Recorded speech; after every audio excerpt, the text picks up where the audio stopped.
ወይዘሮ ትዝታ እስር ቤቱን እንኳን ወንጀል መስራቷን አላቆመችም።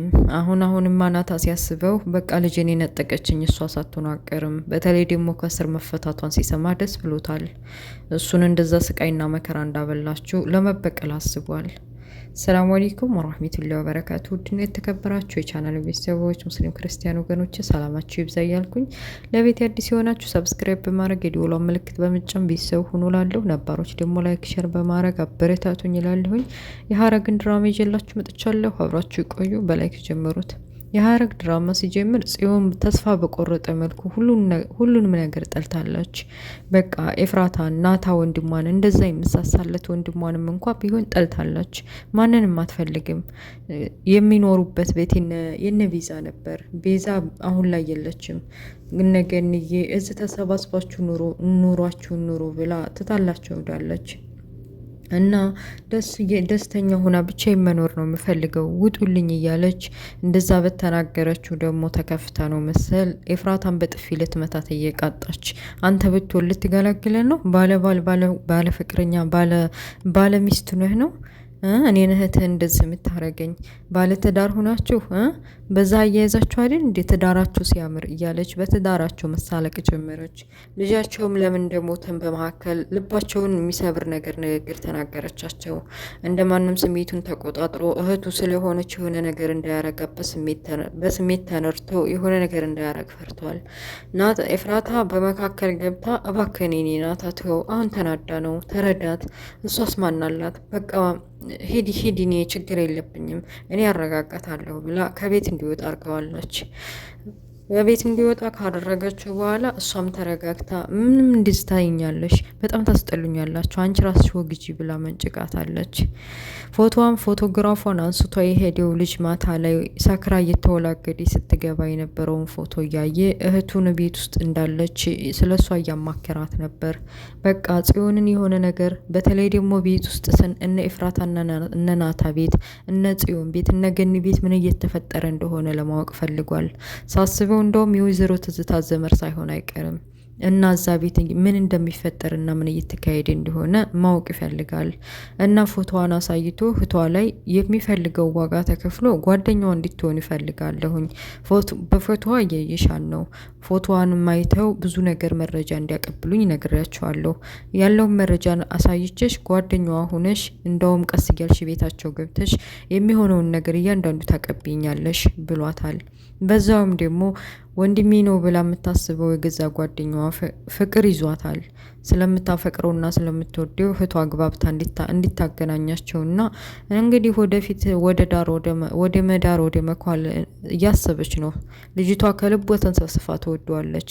ልጁ ከስራው ውጭ ስለሌላ ነገር አያስብም።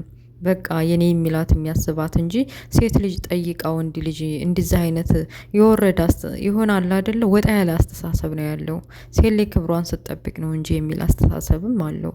እና እህቱ እባክህ ጓደኛዋን ምን ያክል እንደምታፈቅረው ቀስ እያለች ብትነግረውም እሱ አሁን እንደዚህ አይነት ጊዜ ማሰብ እንደማይፈልግና ስራው ላይ ትኩረት ማድረግ እንደሚገባው እና ትንሽ ቆይቼ ደግሞ ወደ ውጭ ሀገር እንደመህር ሁሉን ነገር ሲነግራት ለካ ከመጋረጃ ኋላ ሆና ጉዷን እያዳመጠች ነበር። በፍቅር አሁን ላይ ምንም ማሰብ እንደማይፈልግ ስታቅ ተስፋ ቆርጣለች። በቃ አይሆንልኝም አይሳካልኝም ማለት ነው እያለች እሱ ወደ ክላሱ ከሄደ በኋላ ከመጋረጃ ኋላ ወጥታ ጓደኛዋን አቅፋ ምን እንደሚሻለኝ አላቅም እያለች መናዘዝ ጀመረች። ናታ ድሮ በፊት ያፌት ገዝቶ የነሱ የቤተሰቦቻቸውን ቤት ያደረገው አሁን በእጁ ገብቷል። ብቻውን ነው የሚኖረው። መረጃዎችን እየሰበሰበ ስለ ያፌት እያወቀ ስለ ወይዘሮ ትዝታ ያው ትልቁን ድርጅት እየመራ ያለው ናኢፍ የሚባለውን ድርጅት እየመራ ያለው እሱ ነው። በተለይ ደግሞ ልጁን ያሳጡትን ህይወቱን ጨለማ ያደረጉትን ሰዎች ለመያዝ ብቻውን እዛ ቤት ወዲያ ወዲህ እያለ ምግብም እንኳን የሚያበስልለት እስከሚያጣ ድረስ እየሰራ ነው። በመሀል ስልክ ደውሎ ከኤፍራታ ጋር ማውራት ጀመረ። በቃ የኔ ጨረቃ እንዴት ነሽ? ደህና ነሽ ወይ? በቃ ምግብ ከየት ነው የምትበላው እያለች ለአንዳንድ ነገር አወራችው። እሱም ቢሆን ይህን ጥቁር መልበሷን የሆነ ነገር ማድረግ አለብኝ ብሎ አስቧል። በመሀል የልጁ ትዝታ ትዝ ብሎት እንዴት ኳስ እየተጫወቱ እንደነበር ከልጁና ከወይዘሮ ኤፍራታ ከሚስቱ ጋር ደስተኛ እንዴት እንደነበር በመሀል አስታውሶ ትክዝ ብሎ ማልቀስ ጀመረ። እንደዚህ ህይወቴን ጨለማ ያደረጉትን ሰዎችማ ሳልገላቸው ዓለም ግልብጥብጥ እስከምትል ድረስ የሆነ ነገር ሳላረግ የልጅን ገዳይ ሳላመጣና ሳልበቀል ለኤፍራታም የልጅን ገዳይ ፊት ለፊቷ ሳላቆም አልቀርም። ብቻ ጊዜ ነው የሚፈጀው፣ ትንሽ ታገስ ብሎ በመሀልም የእህቱን ሁኔታ አስታወሰ። እህቱ እንደዛ ተንሰፍስፎ አሳድጎ ትንሽም ትልቅም ወንድምም እናትም ሆኖ አሳድጓት እንደዛ ለቢንያም ብላ ቢንያምን ይህን በቢላዋ አንስቶ ሊገለኝ ስለነበረው ፍቅረኛዬ ውዴ እያለች አሁን እንደዚህ ሁሉን ነገር ረስታ እኔን የጠላችበት እና ከቤቱ ጣልኝ ማለቱ ለምን አስፈለገ? አይን እያየች እኮ ተቀየረች። ምንድን ነው አላማዋ? ለምንስ ጠላችኝ? ለምንስ እንደዛ ኤፉዬን አመናጭቃ ልትመታት ነበር እኮ እያለ ማሰብ ጀመረ። እና ኤፍራታም የእህትህን ነገር አደራህን በእሷም አትፍረድ፣ ፍቅረኛዋን የምትወደውን እኮ ነው ያጣችው። ስለዚህ ወንድሟም ሁሉም ነገር ቤተሰቦቿም ስለሌሉ የአባቷን ሞት ሁሉም ተደራርቦ ነው እንደዚህ ያበቃት። ስለዚህ እኛ ከጎኗ ልንቆም ይገባል ብላ አረጋግተዋለች። ቢኒያም ፎቶውን አልሰጥህም ያለው ልጅ ጋር ቦክስ ሊጋጠም ሲል ግን ደግሞ ፎቶውን ያነሳው ልጅ እንደዚህ ኃይለኛ ነበር መሰል የዘርሮ ጥሎታል። ታተዘረረበት ተነስቶ ወዲያ ወዲህ ቢያማትል በመኪና ስለሄደ አላገኘውም። በኋላ ላይ ከታሪኩ ጋር ተገናኝቶ በቃ ያለውና የተፈጠረውን ነገር ነግሮታል። ፍቅሬን እኮ መንገድ ላይ የሆነ ልጅ እያያትና ፎቶግራፍ እያነሳን ነበር። ፎቶውን አንጣ ብዬ ላጠፋው ስል በቃ በራሱ የሚተማመን ኃይለኛ የሚመስል አይነት ልጅ ነው። ለሰፈሩ አዲስ ነው። እይታውም ሁሉም መልኩም አዲስ ነው። ስለሱ ታጣራልኛለህ? ምን ፈልጎ በዛ ሰፈር እንደሚያዣብብ አለው። ታሪኩ እንደ በፊቱ ተደብቆ ነው በስራውን ውስጥ ለውስጥ የሚሰራው። ከዚህ በፊት ከያፌት ጋር የያፌት ሾፌር የያፌት ተላላኪ ሆኖ ነበር የሚሰራው። አሁን ደግሞ ከወይዘሮ ትዝታ ጋር ተለጥፈው ቢንያምና ታሪኩ አንድ ላይ ይሰራሉ መሰል እና አሁን ለጊዜው የሚያስተዳድረው ያው እንግዲህ ቢንያም ነው። ይሄን አድርግ፣ ይሄን መልስ፣ እንደዚህ ኩን እያለ ትዕዛዝ የሚያስተላልፈው ቢንያም ነው። በቃ ካልከኝ እሺ ቀስ ብዬ ለማረጋገጥ ሞክራለሁ፣ ግን ደግሞ በጣም እየፈራሁ ነው እንዳልታይ እያለ ራስን ጠብቀህና ተጠንቅቀህ ተንቀሳቀስ ተባብለው ተለያዩ። በመሀል እፉዬ ናፍቃኛለይ ብሎ ወደ መንገድ እየሄደ ድንገት ሰፈር ደርሻለሁና ብሎ ነው መሰለኝ መኪናውን ፈጠን እያረገ እየነዳ ከፊት ለፊቱ አንድ ሰው ገባበት። ትናንትና እህቱን ሰክራ ፎቶ ሲያነሳው የነበረው ልጅ አውቆ ነው በእርግጠኝነት ቤት ውስጥ ምን እየተፈጠረ እንደሆነና ስለነሱ ማወቅ ስለፈለገ አውቆ ከፊት ለፊቱ መኪናው ውስጥ ገባበት። ናታም እኔ የገጨሁት እሱ የገጨው መስሎት ይቅርታ በጣም ጎዳሁህ ብሎ ደግፎ አነሳው። ልጁም ቆንጆ ተዋናይ ነበርና የውሸቱንም ቢሆን የተገጨ መስሎ ይቅርታ በጣም ችግር የለውም፣ ግን እዚህ ሰፈር ለሰፈር እንደዚህ እየፈጠኑ መንደት ተገቢ ነው እና ምንም ችግር የለው እያለ እያነከሰ ሲሄድ ናታ የጥፋተኝነት ስሜት ተሰምቶን ነው መሰል በቃ ወይ ወደ ሐኪም ቤት ልውሰድህ ና ግባ ብሎ እንደማንም ቤቱ አስገባው። የቤቱ ካስገባው በኋላ እንግዲህ ከዚህ በፊት ኤፍራታ ታውቀዋለች። ቀብር አካባቢ የልጇን ቀብር ለማየት ለመጎብኘት ስትሄድም አግኝተዋለች እና ሱቅም ትናንትና ስትሄድም አግኝተዋለች። ግን ደግሞ ፊት ለፊት ቤት መሀል ቤቷ ተቀምጦ ሶፋ ላይ ቁጭ ብሎ ስታየው ደንግጣለች። ምንድን ነው ተዋወቃላችሁ እንዴ እያለች እየተንተባተበ ኤፍራታ ስሙ ማን ነው አለች። ኧረ እኔም አላውቀው እያለ ራሱን ማስተዋወቅ ጀመረ። ኤፍራታ ግራ ገብቷታል። ይሄ ሰውዬ በእርግጠኝነት የሆነ ነገር ፈልጎ እንደሆነ ገብቷታል። በቃ መጣው እፉዬ የሆነ ከመኪና እቃ ማመጣው ነገር አለ ብሎ ናታ ወደ መኪናው እቃውን ሊያመጣ ሲሄድ ጠየቀችው ልጁን። ምን ፈልገህ ነው በቤተሰቦች ዙሪያ የምትሄደው? በባሊስ በናታ ዙሪያ እንደዚህ በእርግጠኝነት መኪናው ላይ የተገጨኸው አውቀህ ገብተህ ነው በእርግጠኝነት እያለች እንዳወቀችበት ልታስረዳው ሞከረች። ልጁ ግን ሸምጥጦ እንዴት አውቄ መኪና እገባለሁኝ ማለቴ እንዴት እገጫለሁ? ሞታለሁ እኮ ለምን እኔ አውቄ አይደለም እያለ ሸመጠጠ። ግን እሱ አውቀው ነው። በዚሁ መሀል ጽዮን ከላች መጣችና ወደ ውጭ ለመውጣት እየተዘጋጀች እዚህ ቤት የማይሰበሰብ ጉድ የለ ደግሞ አንተ ምን ቤት ነህ? እዚህ ቤት ምን አመጣህ እያለች በጥያቄ ፋጠጠችው። እሱም ቢሆን አረ ችግር የለውም እንደ አጋጣሚ መኪና ገጭቶኝ እኮ ወንድምሽ በቃ አረፍ ልበል ብዬ። ታዲያ መኪና ቢገጭህ ወደ ሐኪም ቤት ነው እንጂ ምን ትሰራለህ? ስታየው ቤቱ ሐኪም ቤት ይመስልሃል እንዴ አለችው ፈጠጥ አድርጋ። አይች ይቅርታ ብሎ እሷም ወደ ውጭ መውጣት ስላለባት ፈጠን ፈጠን እያለች ወደ ውጭ ለመውጣት ታስባለች። እና ልጁም በቃ ይቅርታ አድርግልኝ ይህን ያክል ቤታችሁ ገብቼ ካረፍኩኝ መሄድ ሳይኖርብኝ አይቀርም አለና ተሰናብቷቸው ወጣ። ኤፉዬ ናታ የሰጣትን ስጦታ ወደ ላይ ወደ መኝታ ክላሷ ይዛ ሄዳ በቃ ይህን ጥቁር ልብስ መቀየር እንዳለባት እና ወረቀት ላይ ብጣሽ ወረቀት ላይ የሆነ ነገር ጽፎ ሰጥቷታል። የተባለችውን እሺ ብላ ቆንጅዬ ልብስ ለብሳ ሽርንኩት ብላ መታለች።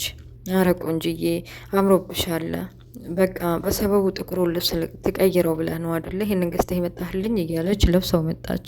ዋ ብትን ብላ መጣች። በቃ አሁን የምወስድሽ ቦታ አለ እያለ ወደ ውጭ ይዟት ሄደ። አዲሱ ልጅ እንግዲህ ተዋውቆ በሰበቡ መኪና ገጭ በሚል ቤታቸው ገብቶ ተዋውቆና መረጃ ይዞ መጥቷል። በራፍ ሊወጣ ሲል ጽዮንን አገኛት። ጽዮንም እንዲህ በቀላሉ አለቀቀችውም። ምን ፈልገህ ነው ከዚህ ቤተሰብ ምንድን ነው እንደዚህ የሚያደርግህ እያለ በጥያቄ ስታፋጥጠው ሰፈሩን ዘወር ብሎ አየ። ትናንትና የተፈጠረበትን የቢንያምን ነገር ስላስታወሰ ነው መሰል እሱ ሳይመጣ ብሎ ጽዮንን እጅ ይዟት ሄዷል። እና ደግሞ የቢንያም ተላላኪ ታሪኩ ከኋላ ተደብቆ መኪና ውስጥ ተደብቆ ፎቶ እያነሳቸው ነበር። እንደ አጋጣሚ ሆኖ ሉሊ ተርቧታል። ሁሌም ምግብ እያመጣች እየወሰደችላት የምትመግባት ገኒ ነበረች። ገኒ ደግሞ አልተመቻትም መሰል ምግብ ስላልወሰደችላት ሰፈር ድረስ ከጭቋ እያለች መታለች። በር ቆርቆሯ ምግብ ፈልጋለሁ ስትል ከመኪና ኋላ የሆነ ሰው እንደተደበቀ ስለገባት ሞባይሏን ይዛ እሷም አጮልቃ እየተመለከተች ነበር። እንግዲህ አዲስ ተዋናዮች የገቡት መካከል ልጁን አፈቀርኩና ወደድኩ የምትለው በጧቱ በሌሊቱ ሰው ቤት ሰከሰክ እያለች መታ ጓደኛዋን እኔ እኮ አልቻልኩም፣ በቃ እንዴት እንዳደርኩ ብታይ፣ እንዴት እንደሆንኩኝ ማደር አይባልም፣ በቃ ምን እንደማረግ አላቅም፣ በቃ ወስኛለሁ፣ እኔ ልነግረው አስቤያለሁ ብላ ማከረቻት። ወንድሟን ባህሪ የምታውቀው ልጅ ደግሞ እንደዛማ መሆን የለበትም ታውቂያለሽ፣ እሱ ሴትን ክብሯን ጠብቃ በስነ ስርዓት ተጠይቃ መዳር መኳል ነው እንጂ እንደዚህ አይነ ፈጣጣ ሆና አፈቅርሃለሁ ወዳለሁ የምትለዋን ሴት አይወድም። ስለዚህ ተረጋጊ፣ በኋላ እንዳይቆጭሽ እያለች አረጋጋቻት። እና ደግሞ አዲስ ጓደኛ ትሆንያታለሽ ያለው ትከታታያታለሽ ጓደኛ ትሆንያታለሽ ያላት ልጅ በጣም የሆነ ባህሪዋ በጣም ከባድ ነው። የሆነ ሰካራም ናት፣ ትጠጣለች። ምግብ የምትጠቀመው ከውጭ ነው፣ ከሆቴል ውጭ ነው የምታመሸው። ጫጫታ ሰው ያለበት አትወድም ምናምን የሚል መረጃ ደርሶኛል። እና እኔም እሷ ጓደኛ ከሆንኩኝ እንግዲህ መጠጥ እንዳልማር የሆነ ነገር እንዳልሆን ፈርቻለሁ። ብቻ ለወንድሜ ስልክ ደግሞ ግዴታ የሆነ ነገር ማድረግ አለብኝ፣ በሰፊው እንዲዘጋጅበት እኮ አስጠንቅቆኛል እያለች አስረዳቻት። ልጅቱም ይሄን ነገር ስትሰማ ምናልባች ፍቅረኛው ትሆን እንዴ የወደዳ ሴት ትሆን እንደዚህ በቅርብ ተከታታይ እያለሽ አለቻት። ምናልባት ደግሞ አንቺ ለእኔ ሳትናገሪ ማለት ደብሮሽ ወይም ደግሞ የሆነ ነገር ትሆን ያለሽ ብለሽ አስበሽ ይሆን እንዴ? እባክሽን እውነቱን ንገሪኝ አለቻት። ኧረ እውነቱን ይኸው ነው የምልሽ፣ ወንድሜ እንደዚህ አይነት ነገር አያስብም። ታውቂያለሽ ወንድሜ በቃ ከስራ ውጭ ማንንም አይወድም፣ አሁን ላይ እንደዚህ አያስብም አለቻት። በቃ እንደዛ ከሆነ እሺ ደግ ብላ ያለውል በግዷ እሺ ብላ ተቀበለች። በቃ ከእስር ቤት መፈታቷን ለናታ እስር ቤት ያሉት ጓደኞቹ ወይዘሮ ትዝታ ልትፈታ ነው ሰሞኑ ብለው ሲነግሩት የሆነ ነገር እንዲያረጉ ፈልገው ነበር። ግን ደግሞ በስነ ስርዓት ማረፊያ እንዲዘጋጅላት እና ላደረገችው ለሰራችባቸው ግፍና መከራ ዋጋ እንደሚያስከፍላት ትዕዛዝ አስተላልፎ ስልኩን ዘግቷል። ወይዘሮ ትዝታ ማለት እንግዲህ ናይፍ የሚባለውን ድርጅት የምትመራው ከዚህ በፊት ማለት ነው፣ ታውቋታላችሁ።